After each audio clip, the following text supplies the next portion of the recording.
ሰላም ሌላችሁ ቤተሰቦቼ እንግዲህ ዛሬ ደግሞ በእንግሊዘኛ ፊደላቶች መጥቼላችኋለሁ። አዲስ የሆናችሁ ሰብስክራይብ ያደረጋችሁ ቤተሰብ ሁኑ። ያው እንግዲህ አብዛኞቻችሁ 80% ምናምን ኢሜል ያላችሁ አይመስለኝም ሰብስክራይብ ለማድረግ። ሰብስክራይብ አድርጉ፣ ለእናንተው ነው። ኦንላይን መማር የምትፈልጉ ልጆች እዚህ ጋር ስልክ ቁጥር አስቀምጥላችኋለሁ። በዛ ስልክ ቁጥር እየደወላችሁ መማር ትችላላችሁ። 87 28 41 91 በዚህ ስልክ ቁጥር እየደወላችሁ ኦንላይን መማር ትችላላችሁ ማለት ነው። አሁን ቀጥታ ወደ እንግሊዘኛ ነው እያልኩ የምሄደው። እንግዲህ ከዚህ በኋላ ደግሞ እዚህኛው ዩቲዩብ ቻናል ላይ እንግሊዘኛ ሰራላችኋለሁ። አሁን እንግሊዘኛ አንዳንድ ተማሪዎች በጣም አክብዳችሁ ታይታላችሁ። እንግሊዘኛ ይገባኝ ይሆን ምናምን ትላላችሁ። መጀመሪያ አማርኛ በእንግሊዘኛ ከተማራችሁ ቀላል። ለምሳሌ አሁን አማርኛ እንግሊዘኛ ማስተምራቸው ልጆች አሉ። በቀላሉ በቃ በአንድ ወር ውስጥ በሁለት ወር ውስጥ የያዙት ከዛ ስም መጻፍ ይችላሉ፣ የፈለጉትን ማድረግ ይችላሉ። ተመልከቱ። አሁን የራሱ ህግ አለ። ዝም ብላችሁ ከሆነ አይያዝላችሁ። ግን እኔ ህጉን ልንገራችሁ። ለምሳሌ አሁን ሀ ስንል ኤች ኮመን ነው። በቃ የላክላችሁና ኤች ኮመን ነው ለሃ ማለት ነው። ካፒታል ኤች ታደርጋላችሁ። ካፒታል ኤች ለሁሉም ኤች ትሰጡታላችሁ። የሃ ቤተሰብ ኤች ነው። በቃ ኤች ካለ ሃ ነው ኤች። አሁን ገና አናባቢ አላስገባንም። ኤች ካረጋችሁ በኋላ ይሄንን ቃላት ነው። ቃላቱንም እሰራላችኋለሁ። ቃላት ምን እንደሚመስል ማለት ነው። አሁን ሃ ስንል ኤች ኤ ነው። በስሞል ታርጉ ኤች ኤ። ሁ ስንል ሁለተኛ ፊደሎች ከሆነ አናባቢ ዩ ኤች ዩ። ይሄን በቀይ ያደርግላችኋለሁ። እያንዳንዱን ቀይ ማድረግ ትችላላችሁ፣ ያው እንዲለየው ማለት ነው። በቀይ ላድርግ ነው አድርገውና ኤች የሆነው ኤች ከኤች ውጪ ከሀ በስተቀር ውጪ ኤች የለም። ለሁሉም እስከ 6 ኤች ታረጉና ከዛ አናባቢ ትጨምራላችሁ። አናባቢ የምንላቸው ኤ አሁን እዚህ ጋር ማስገባቸው ናቸው። ኤ ዩ እና ዩ እንትን አይ እና ኢ ናቸው አናባቢ የምንላቸው። እንደዚህ ካረጋችሁ በኋላ ሶስተኛ ፊደል ይቅርታ አይ ነው አናባቢያቸው። አራተኛ ፊደል ኤ ነው። ምክንያቱም ሃ ሁ ሂ ሃ ይሄም ሃ ስለሆነ ተመሳሳይ ነው። አምስተኛ ፊደል ኢ ነው። ስድስተኛ ፊደል አናባቢ ይላችሁ ሁሉም 33ቱም የአማርኛ ፊደል ስድስተኛ ፊደል አናባቢ ያላችሁ። ሰባተኛ ፊደል ኦ ነው። ኤች ኦ ሆ ኦ ነው። ለጋ እንሂድ። በምንሄድበት ሰዓት ኤል ኮመን ነው። ልክ እንደ ሃ ኤች ኮመን ነው ብለን የለም። ኤል ላ ኤል ሌ ስንል ኤል ል ስንል ኤል ሎ ስንል ኤል ኮመን ካረጋችሁ በኋላ ለ ስንል እንደ ሃ ከሃ በስተቀር የመጀመሪያ ፊደሎቹ የ33ቱም የአማርኛ ኤ ነው ኢ ነው። ኢ ታረጋላችሁ፣ ስሞል ታረጉታላችሁ። ሉ ስንል ዩ ነው። ምክንያቱም ሁለተኛ ፊደሎች ዩ ናቸው። ይሄው ዩ ነው። ሶስተኛ ፊደልስ ይሄው አይ ነች። ኤች አይ ኤል አይ። አራተኛ ፊደልስ ኤ። አራተኛ ፊደሎች ኤ ነው አናባቢያቸው። አምስተኛ ፊደል ምንድን ነው ያመጣብኝ ኮምፒውተሪ ቢዚ ያደርገዋል። እስከመቀየር ድረስ ኮምፒውተር ግድ ነው። ላይ ስንል አምስተኛ ፊደሎች ኢ ነው። ስድስተኛ ፊደል የለውም ኤች ብቻ ነው። ለለም ኤል ብቻ ነው። ሰባተኛ ፊደል ኤል ኦ ነው። የሃ የጋ ስንሄድ ያው የሃ ተመሳሳይ ነው ከመጀመሪያው ጋር ሃ ስለሆነ ኤች ኮመንት አደረጉና ኤች የዚህኛውም ኤች። ምክንያቱም ሃ የእንግሊዘኛው ተመሳሳይ ነው። ኤች እንደዚህ እየጻፍኩ ማሳያችሁ እንዲመች እንትን የተወሰነ ይሻላችኋል ብዬ አብራችሁ እየጻፋችሁ ጽፌ በአንድ ላይ ማድረግ ይችላል፣ ግን እየጻፍኩ ባስተምራችሁ ይሻላል። ኤች ካረጋችሁ በኋላ ያ እንግዲህ የመጀመሪያ ፊደል አናባቢው ልክ ኢ አይደለም፣ እንደሌሎቹ ኤ ነው። ሁ ስንል ዩ ነው። ምክንያቱም ሁለተኛ ፊደሎች ዩ ነው። ሶስተኛ ፊደል አይ ነው። አራተኛ ፊደል ኤ ነው። አምስተኛ ፊደል ኢ ነው። 6 የለውም። 7 ኦ ነው። አሁን እናንተ እስከ መጨረሻው ስለሆነ ስማችሁን ትሞክሩታላችሁ በእንግሊዘኛ። የመጀመራችሁ ከሆነ ቶሎ እንትን ላይላችሁ ይችላል። ግን እዚህ ጋር ግን 09 ብዬ ነው የጀመርኩላችሁ። 251 ብሎ ነው የሚጀምረው። 251 987 ብሎ ነው ብዙ ጊዜ ሰልፍ የሚጀምረው ለውጭ የሚሰራላችሁ። እሺ እዚህ ጋር እንሄድና አሁን ይሄን ጨረስን። የጋር እንሄዳለን። ለምን ማን ይመስላችኋል? ኤም ኮመን ኤም ለምሳሌ መስከረም ወይም መቅደስ የምትባል ልጅ ኤም ብለን ነው የምንጀምረው። ኤም ስማችሁን በእንግሊዝኛ መጻፍ ይኖርባችኋል። አማርኛ የቻላችሁ ልጆች እንግሊዝኛ መማር ይኖርባችኋል። ግን ለምሳሌ አንዳንድ ልጆች አይገባንም ምናምን ትላላችሁ። ከመምህሩ አንጻር ሊሆን ይችላል። ካሰጣጥ ለምሳሌ ብዙ መምህራኖች አሉ ኦንላይን ካሰጣጡ ሊሆን ይችላል እንጂ ቶሎ ነው የሚገባችሁ። እኔ እግዚአብሔር ምስኪን ግን ያንዳንድ ጊዜ ፈጣሪ ነው እንጂ አስተምሪያቸውን ብቻ ሳይሆን ቶሎ ይይዛሉ እና ብዙም ተስፋ መቁረጥ የላችሁም። ኤምኢ ሁለተኛ ፊደል ሲሆን ማን ነው ብያችኋለሁ? ዩ ነው። ሁሉም ዩ ነው። አናባቢው ዩ ነው። ሶስተኛ ፊደልስ አይ፣ ምክንያቱም ይቹ አይ ነች፣ ሂም አይ ነች፣ የሊም አይ ነች። አራተኛ ፊደልስ ኤ፣ ይኸው የዚህም ያህ አራተኛ ፊደል ኤ ነው። የለም አራተኛ ፊደል ኤ ነው። ሜስል አምስተኛ ኢ ነው። 6 የለው ኤም ብቻ። 7 ኦ። ሰጋን ሄድ ሰስን ሄድ ኤስ ኮመንት ታደርጋላችሁ ሁሉ ኤስ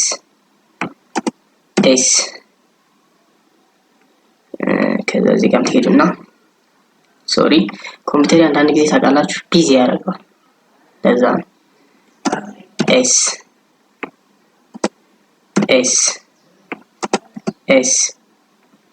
ኤስ ኮመን ከዛ ኤስ ኢ ነው የሚሆነው። ምክንያቱም ለመጀመሪያ ፊደሎች አናባቢ ማን ነው ብያችኋለሁ? ኢ። ሱ ስልስ ዩ። ሁለተኛ ፊደሎች አናባቢያቸው ዩ ነው። ሶስተኛ ፊደልስ አይ። አራተኛ ፊደልስ ኤ። 5 ኢ። 6 የለውም። 7 ኦ። ኤስ ኦ። ረጋ እንሂድ። የረ ማን ይመስላችኋል? ሲገምቱ ጎበዝ የሆነ ተማሪ መገመት አያቅተውም። የረ እዚህ ታች ወርዶብኛል። እዚህ ጋር እንጻፈው። የረ የተመልከቱ ይሄ ረ ነው። እዚህ ጋር ነው ረን የምንጽፈው። እንደዚህ እናድርገውና ረ ስንል አር፣ ሶሪ ካፒታል አር። ሩ ስንል አር ኮመን ነው ለሁሉም አር። ረ ከስሙ አንፃርም አር ታረጉና የመጀመሪያ ፊደል ረ ስንል ማን ነው የሚሆነው? ኢ። ካፒታል አርኩት ኢ። ሩ ስልስ ዩ። በደንብ እንድትከታተሉ ይገባችኋል። ሪ ስልስ አይ። ራ ኤ። ር የለውም። ሮ ኦ። እስቲ ረ ሩ ሪ ራ ሬ አር ኢ። ሬ የለውም። ሮ ኦ። አሁን ለምሳሌ እዚህ ጋር ፈጠኝባችሁ ነው ይችላል። ትንሽ አሁን ስላደረገኝ ነው። በደንብ ተከታተላችሁን እየመላለሳችሁ ቪዲዮን ይገባችኋል። ይሄም ሰ ስለሆነ አደግሙት። ኤስ ከሆነ ተመሳሳይ ነው ከዛኛው ሰ ጋር። ኤስ ኮመን ነው። ካፒታል አድርገውና ኤስ ኮመን ነው። ልክ ሰ ያንኛው ሰ ኮመን ነው። አሁን በአማርኛ ቅርጻቸው ይለያያል። እንግሊዝኛ ግን ኤስ ኮመን ነው ለሰዎች።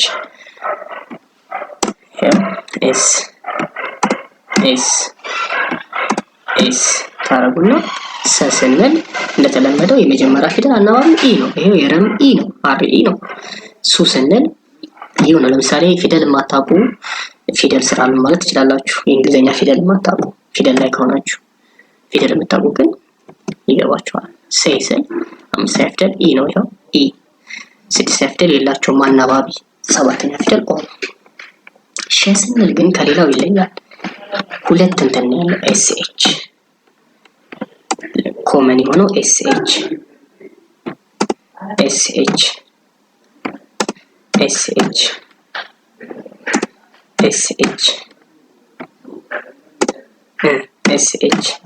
ሾ ስንልስ ኤስ ኤች ትላላችሁ። አሁን ሸ ስንል ኤስ ኤች ኢ ኮመን ነች ትገባለች።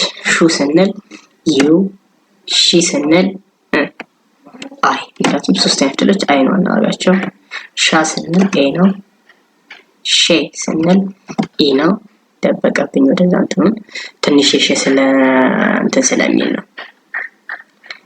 ከዛ ሼ ስንል ሻ ስንል ኤ ደግሞ እዚህ ጋር ሻ ስንል ኤ ነው። አራተኛ ፊደል። አምስተኛ ፊደል ኢ ነው። 7 የለው ኦ ኤስ ኤች ኦ ይሄን ጠበብ ማድረግ እንችላለን እንዲታየን። ለምን እንደደበቀው አላውቅም። ትንሽ እንትኑ የሸ ስለሚበዛ ነው። እሺ የሸ ስለሚበዛ ነውና እነኝህን አነስ እናድርገውና የሸን ማጥፋት እንችላለን። ተመሳሳይ ስለሆነ ኢ ሹ ስንል ዩ ስለሆነ መያዝ ትችላላችሁ እናንተ። ምክንያቱም ከሌሎቹ ጋር ተመሳሳይ ስለሆነ ሶስተኛ ፊደል አንደኛ ፊደል ኢ ነው። ምክንያቱም ቃላቶቹ እንዳይደብቅብን ስላነሰኝ ስላመመኝ ነው በደንብ ሞቲቬሽን ያደረኳችሁ። በዚህ ቀ ስንል ቀን ሌላ ጊዜ እሰራላችኋለሁ። እስከዚህ ያሉትን ላነብላችሁና ተመልከቱ። ሀ ስንል ኤች ኤ ነው። ኤች ኤ።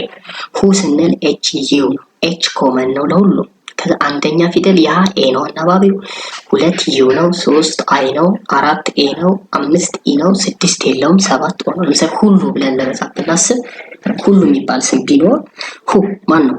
ኤች ዩ ላል።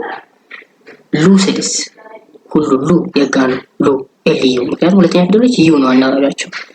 ኤል ዩ ላለው ማለት ነው። ዩ አያልኩት ዩ። ተመልከቱ። አሁን ይሄን ካፒታል ማድረግ ትችላላችሁ። ካፒታል ኤልንም ካፒታል ማድረግ ትችላላችሁ። ግን ስም ብዙ ጊዜ በስሞል ነው የሚጻፈው ከመጀመሪያ ፊደል በኋላ። ይሄን ስታነቡት አሁን ሁሉ ነው። የሁለተኛ ፊደል አናባቢያቸው ዩ ነው። ነው እዚህ ጋር አሁን ሉላ የምትባል ስም አለች። እዚህ ጋር ሶሪ ሉላ የሚባል ስም አለች። እዚህ ጋር ስም ነው ሉላ። ሉላ የሚባል ስም በእንግሊዝኛ እንዴት ይጻፋል ካል ሉ ስንል ኤልዩ ነው። የሁለተኛ ፊደሎች ኤልዩ ነው። ካፒታል ታደርጉና ኤልዩ። ላ ስንል አራተኛ ፊደል ለ ሉ ሊ ላ። ላ ስንል ኤልኤ ነው። ኤልኤ። ሀሌ ስንል ለምሳሌ እዚህ ጋር ሀ ስንል ኤችኤ ነው። ካፒታል ታደርጉና ኤችኤ። ሌ ስንል ለ ሉ ሊ ላ ሌ። አምስተኛው ስለሆነች ኤልኢ። ሀሌ ማለት ይችላል። ሀሌ ማለት እንችላለን። ሁሉንም እንጨርሳቸው። ለምሳሌ መሩ ስንል መየት ጋር ይሄው ነው። የመጀመሪያው ፊደል ስለሆነ ኤምኢ ነው አናባቢው። ካፒታል ታደርጉና ኤምኢ ታደርጋላችሁ። ሩ ስንል ሩ ማን ይመስላችኋል?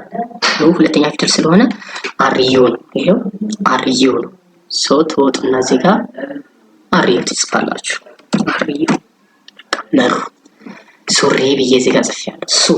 ሰሱ ሁለተኛ ፊደል ስለሆነ ኤስዩ ትላላችሁ ማለት ኤስ ዩ። ሪ ስትሉ ሶስተኛ ፊደል ስለሆነች የሶስተኛ ፊደል አናባቢ ማን ነው ብያችኋለሁ? አይ። ይሄው አር አይ። አር ኮመን ነው ለረ። ሶስተኛ ፊደል ሲሆን ደግሞ አር አይ ሱሪ ማለት ተጽፋለሁ ማለት ነው። ሩቅ ይላል። ሩቅ የሚለውን የጋ ነው የምጽፍላችሁ።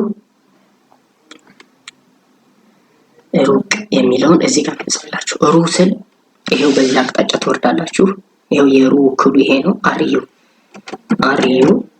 ቅ ስንል የቀቤት እዚህ ጋር አላመጣሁትም። ኬ ነው የሚሆነው። ኬ ብቻ ነው። ቅ ስድስተኛዋ ፊደል ስለሆነች አናባቢ የለው። እሺ ሳሱ የምትባል ስም ብትኖር እዚህ ጋር ሶሪ ሳ ስንል አራተኛ ፊደል ሰ ሱ ሲ ሳ ኤስ ኤ። ሱ ስንል ሰ ሱ ኤስ ዩ። በቃ ሳሱ በቀላሉ ጻፍ ነው ማለት ነው። ስማችሁን በእንደዚህ አይነት መጻፍ እንችላለን። ዛሬ ስላመመኝ ነው ትንሽ ይቅርታ አድርጉልኝና በደንብ አላስረዳችሁም። ዋናው ዓላማው ምንድነው?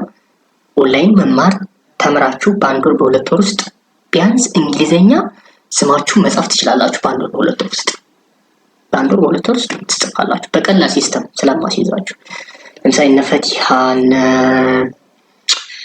ማማ ናቸው። ፈቲሃ ማህሌት እንግሊዘኛ የሚማሩት እኔ ጋር በጣም ብዙ ተማሪዎች አሉ በግል የሚማሩ። አሁን ረመዳን ስለሆነ ሰብሰብ ብላችሁ 5 ሰዓት ላይ 4 ሰዓት ላይ በግሩፕ መማር ትችላላችሁ። በግል ለምሳሌ ቢዚ ልትቆሙ ትችላላችሁ። ከረመዳን በኋላ መጀመር ትችላላችሁ። ስልኬን ያዙትና ለምሳሌ ዛሬ በጣም ብዙ ሰው ዳይሬክት ደውሉልኛል።